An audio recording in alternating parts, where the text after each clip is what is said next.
Student financial management का एक chapter है। The chapter name is working capital. Working capital forecast हम लोग बोल सकते हैं कि एक कंपनी को कितना वर्किंग कैपिटल लगेगा उसका एस्टिमेशन है। देखो स्क्रीन में दिख रहा है question number 4। The board of director of century limited request to you to prepare a statement showing the requirement of working capital forecast level for the activity level is 52,000 units. ठीक है, and it is ensured that 52 weeks in a year. The following information are there. एक student इस question में पहले हम लोग को देखना है कि मेरा जो सारा पीरियड दिया है, raw material store, WIP, finish good, सब चीज वीक्स में दिया हुआ है। ठीक है, सारा चीज वीक्स में दिया है। All sales are made on credit and activities spread equally over the year.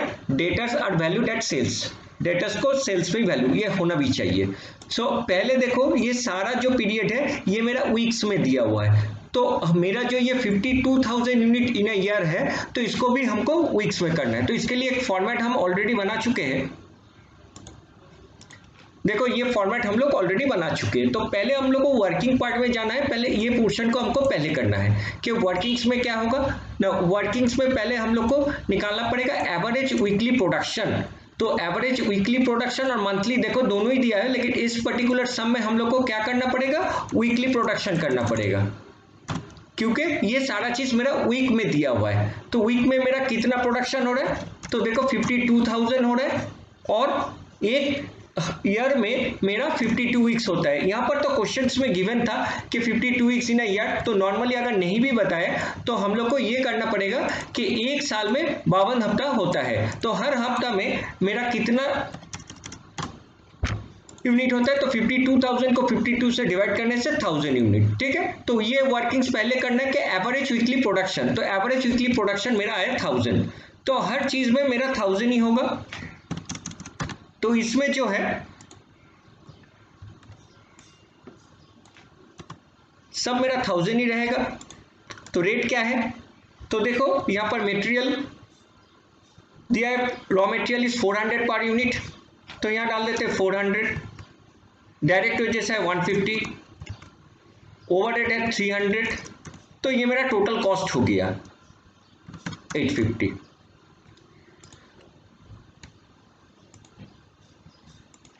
तो मेरा ओवरऑल टोटल कितना आएगा, देखो ओवरऑल टोटल मेरा आ गया यहां पर। और मेरा सेल प्राइस है 1000, तो सेल्स प्राइस अगर 1000 होगा तो मेरा ये टोटल भी होगा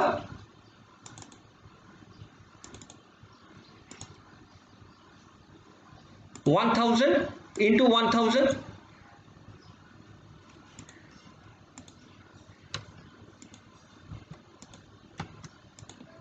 जैसे 10 लाख। तो मेरा जो बैलेंसिंग फिगर है, बैलेंसिंग फिगर आ रहा है 150 और मेरा यहां पर भी आ रहा है 1,50,000।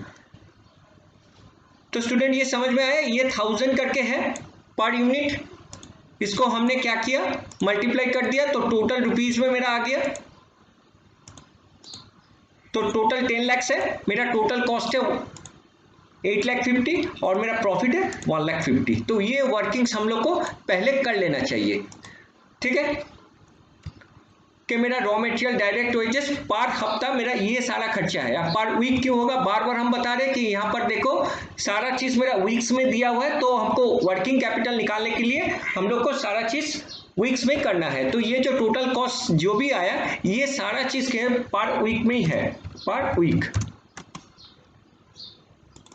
अच्छा, अब देखो वर्किंग कैपिटल का फॉर्मूला क्या है, ये तो जरूर जानते हो क्योंकि हम लोग फंड फ्लो स्टेटमेंट ऑलरेडी कर चुके हैं। फंड फ्लो में भी हम देखे थे वर्किंग कैपिटल का फॉर्मूला क्या है, current assets minus current liabilities. तो करंट एसेट्स का ये फॉर्मेट हमने बनाया, ये करंट एसेट्स है और ये करंट लायबिलिटीज है, लेकिन ये पर्टिकुलर सम में डायरेक्टली करंट एसेट्स नहीं बताते। ठीक है, डायरेक्टली करंट एसेट्स नहीं बताते, हम लोग को निकालना पड़ता है। तो पहले देखो करंट एसेट्स में मेरा क्या होता है, स्टॉक। स्टॉक का हेड में मेरा दो ही चीज है, रॉ मटेरियल एंड WIP। अब WIP का पार्ट में भी raw material, wages and overhead है और फिनिश गुड्स है। एक्चुअली स्टॉक में मेरा 3 कैटेगरी है, रॉ मटेरियल, वर्किंग प्रोग्रेस और फिनिश गुड्स। अब रॉ मटेरियल में भी ABC 3 पार्ट है, वर्किंग प्रोग्रेस में भी रॉ मटेरियल, वेजेस, ओवरहेड। अब कैसे करते हैं ये अच्छे से देखते रहो। तो देखो यहाँ पर स्टॉक ऑफ रॉ मटेरियल में मेरा रॉ मटेरियल का पर वीक का वैल्यू है 4 और रॉ मटेरियल कितना दिन लगता है, तो देखो रॉ मटेरियल इन स्टोर है 4 वीक्स। तो हम लोग यहाँ क्या करेंगे, हम लोग यहाँ 4 इंटू कितना लिखेंगे, पर वीक में मेरा कितना होता है, 4 लाख होता है। तो मेरा टोटल आ जाता है यहाँ पर 16 लैक्स। ठीक है, तो रॉ मटेरियल कैसे हो, देखो रॉ मटेरियल 4 है और रॉ मटेरियल का एवरेज स्टोरिंग पीरियड है 4 वीक्स, तो 4 इंटू 4 किए। उसके बाद आता है WIP, WIP के अंडर में रॉ मटेरियल आता है। तो देखो WIP यहाँ कितना है, WIP भी 4 वीक्स है, तो रॉ मटेरियल में कितना होगा, सेम थिंग होगा,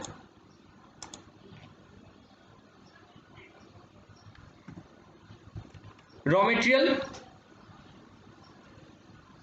4 वीक्स।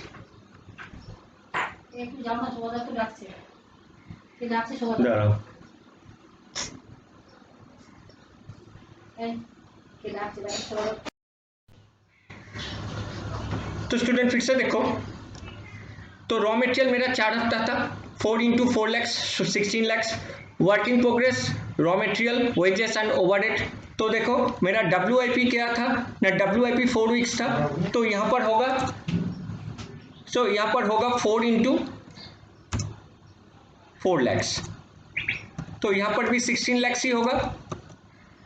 नाउ वेजेस और ओवरहेड में एक चीज याद रखना, WIP मेरा 4 है तो रॉ मटेरियल में 100% जाता है और बाकी दोनों में 50% जाता है। तो देखो मेरा वर्किंग प्रोग्रेस देखो कितना था, 4 वीक्स था, लेकिन हम लोग यहाँ लिखेंगे 2, ये रूल है, 2 इंटू मेरा वेजेस का वैल्यू क्या था, लेबर 1,50,000, 1,50,000, 1,50,000 और ओवरहेड जो था वो 3 लैक्स था। तो ये 2 लैक्स, ये 2 इंटू 3 लैक्स,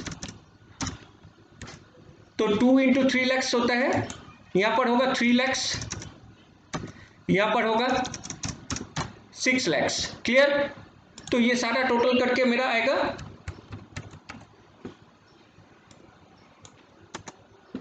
25 लैक्स। तो स्टूडेंट ये समझ में आया, तो मेरा टोटल WIP था मेरा 4 वीक्स, रॉ मटेरियल में पूरा 4 ही जाएगा। यहां पर लिख भी देते कि कैसे आया, 4 इंटू 4 लैक्स,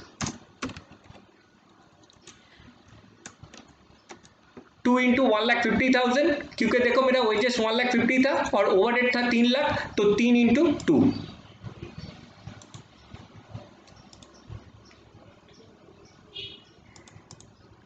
इसके बाद आता है फिनिश गुड्स। तो देखो फिनिश गुड्स का क्या पीरियड है, फिनिश गुड्स भी 4 हफ्ता है, तो 4 इंटू, देखो फिनिश गुड्स क्या पकड़ेंगे हम लोग, finish goods, so the finish goods देखो 4 इंटू कितना पकड़ेंगे, तो फिनिश गुड्स मतलब मेरा ये जो टोटल कॉस्ट है हम लोग पकड़ेंगे 8,50,000। फिनिश गुड्स में ये मेरा आएगा 8,50,000, जो कि मेरा आ रहा है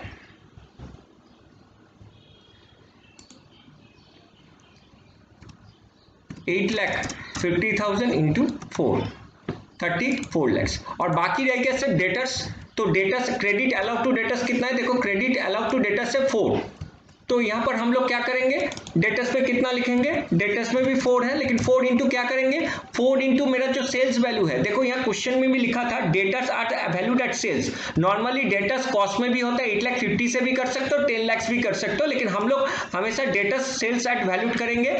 तो डेटर्स में हम लोग लिखेंगे 4 इंटू, क्योंकि मेरा डेटर्स देखो 4 वीक है, मेरा डेटर्स 4 वीक्स था, तो 4 इंटू 10 लैक्स, 4 इंटू 10 लैक्स, जो कि आ रहे हैं 40 लैक्स। तो मेरा टोटल करंट एसेट्स कितना होगा, तो सारा चीज को टोटल करने के बाद ही मेरा टोटल करंट एसेट्स आ जाएगा। टोटल करंट एसेट्स आएगा मेरा टोटल करंट एसेट्स आएगा,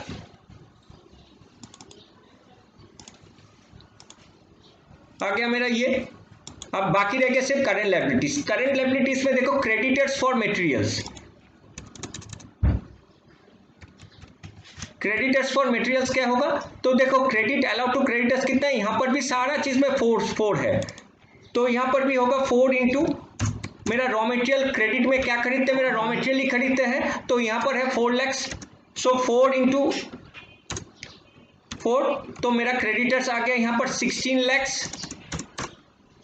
lag in payment of wages, तो और ऐसा भी लिख सकते हैं डिलेड इन वेजेस और ओवरहेड, लेकिन यहां पर कहीं नहीं लिखा हुआ है कि डिलेड वेजेस ऐसा कुछ है, कोई भी डिले नहीं है। लेकिन नॉर्मली क्या होता है, मान लेते हैं कि वेजेस और ओवरहेड डिले होता है 1 हफ्ता 2 हफ्ता, तो उसी से 1 इंटू उन लोग का जो वैल्यू है लेबर और ओवरहेड का जो वैल्यू है, वैल्यू से हम लोग करेंगे। लेकिन इस पर्टिकुलर क्वेश्चन में मेरा कोई भी लैग इन पेमेंट लैग इन ओवरहेड नहीं है, क्योंकि करंट लायबिलिटीज में हम लोग क्या कहते हैं कि outstanding wages outstanding overhead this are the current liability, और क्रेडिटर्स तो करंट लायबिलिटीज होता ही है। तो एज ए रिजल्ट मेरा टोटल करंट लायबिलिटीज आ गया मेरा 16 लाख, तो 16 लाख आ गया। और यहां पर मेरा टोटल करंट एसेट्स मेरा है 11,50,000। नाउ एज ए रिजल्ट मेरा करंट एसेट्स करंट लायबिलिटीज कितना होगा, this minus E20 99 lakhs. So our current liabilities, sorry, working capital is 99 lakhs. This is my answer. तो स्टूडेंट तुम लोग को समझ में आया है,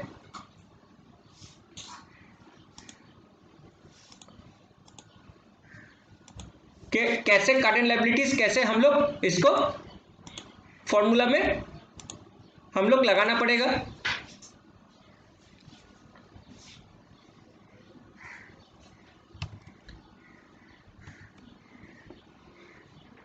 तो इस सम्स को देख देख के तुम लोग बाकी सम भी कर सकते हो। तो पहले हम लोग को जो है, पहले जो हम लोगों का है कि पहले वीकली या मंथली करना पड़ेगा, और ये मेरा एलिमेंट ऑफ कॉस्ट हम लोग को निकालना पड़ेगा।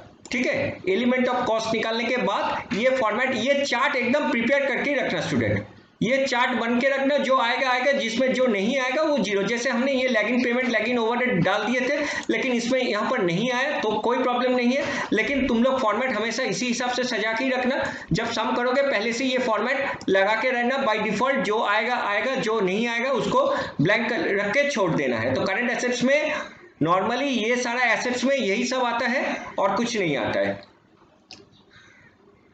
एक चीज याद रखना, फिनिश गुड्स में कोई कोई प्रॉब्लम होता है, बाकी तो सब दिया हुआ है। फिनिश गुड्स मतलब कॉस्ट में जो आता है वही हम लोग फिनिश गुड्स में लेंगे, क्योंकि फिनिश मतलब बनाने के लिए रॉ मटेरियल लेबर और वेजेस तीनों ही लगता है, तीनों मिला के मेरा ये आता है। और अगर कभी कभी होता है कि cash in and cash at bank कभी कभी ये पर्टिकुलर सम में दे देता है, तो हम लोग एक काम कर सकते, इस वर्किंग कैपिटल में कभी कभी करंट एसेट्स में कैश इन हैंड दे देता है, तो कैश इन हैंड हम लोग क्या करेंगे, यहां पर जोड़ सकते हैं, यहाँ अलग से नहीं, यहाँ पर हम लोग क्या कर सकते, कभी कभी कैश इन हैंड यहाँ पर दिया रहता है, तो कैश इन हैंड यहाँ पर हम लोग डाल देंगे। लेकिन इस पर्टिकुलर सम में कुछ कैश इन हैंड नहीं है, क्योंकि स्टूडेंट तुम लोग को पता ही है कि स्टॉक और डेटर्स कैश यही मेरा करंट एसेट्स होता है। तो कोई कोई क्वेश्चन में कैश इन हैंड भी दिया रहेगा, तो वो हम लोग को इसमें डाल देना पड़ेगा, और डालने के बाद ही जो टोटल आएगा यही मेरा करंट एसेट्स है। करंट लायबिलिटीज नॉर्मली ये तीनों ही चीज आता है होपफुली, और कुछ आएगा नहीं, और करंट एसेट्स से करंट लायबिलिटीज माइनस करेंगे, माइनस करके जो आंसर आएगा यही मेरा वर्किंग कैपिटल निकलेगा।